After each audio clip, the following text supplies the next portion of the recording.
For fans of sports car racing, this is a shame. Peugeot's new 2022 sports car, the 9X8, is one of the most dramatic and exciting looking cars the category has seen in its recent history. The wingless prototype's dramatic features make it nearly as memorable as the front-wheel drive Nissan GT-R-LM Nismo, and, unlike that car, the underpinnings of the 9X8 are standard enough that it should actually be reliable and competitive in its class.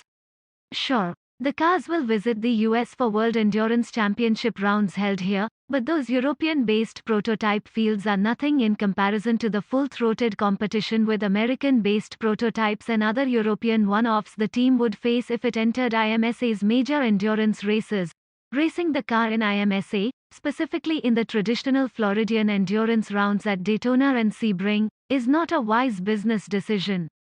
While Stellantis owns 8 brands that sell cars in the US, Peugeot is not one. And, as the car is very specifically built to promote both Peugeot's hybrid performance lines and its dramatic modern design language, the 9X8 would make no sense whatsoever if rebranded as a Fiat, Abarth, Alfa Romeo, or Dodge entry for those two races. Any racing done in the US would be done solely to race the car for trophies and wins. That probably is not enough in 2023. But it was back in the sports car-starved landscape of the late 2000s. Back then, another iteration of Peugeot racing competed in the 12 Hours of Sebring as a major tune-up before Le Mans. Daytona was organized by the now-defunct Grand Am series and therefore not something their 908s could enter, but the cars also often raced at the Petit Le Mans in Road Atlanta to cap off their seasons. There was no business case in 2008, either, but it did not stop Peugeot from racing its dramatic diesel hybrids in the places where the trophies meant the most. Come 2023, every announced LMDH program will be on the grid at Daytona.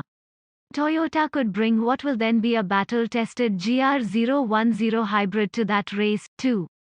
Ferrari, likely to seek a splashier debut for its new hypercar than a mere regular season World Endurance Championship round, seems like a logical fit to complete the grid. It would leave Peugeot as an outlier, with a strong understanding of business alone keeping them from America's largest endurance race and fans from an adequate preview of the much-anticipated 2023 24 Hours of Le Mans. There is still time to solve this. No sports car manufacturer owes fans of the sport their involvement. After all, relative to open-wheel racing, there are hardly any fans of the sport in the first place.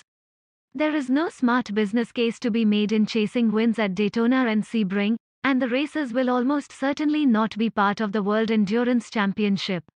This would be about nothing but sending the best cars in the world out to the best races regardless of what titles they award and what cars they sell.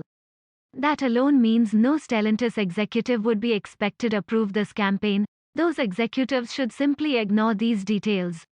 The business case for LMH category, significantly more expensive than LMDH and still much slower than the LMP1 class that preceded it, is already very suspect.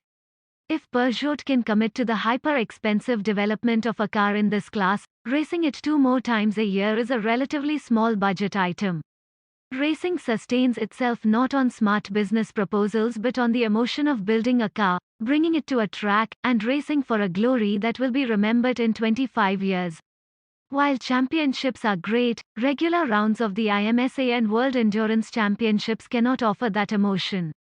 Sports cars race to win the big ones, and, while Daytona and Sebring pale in comparison to Le Mans, they are the next biggest things in the category.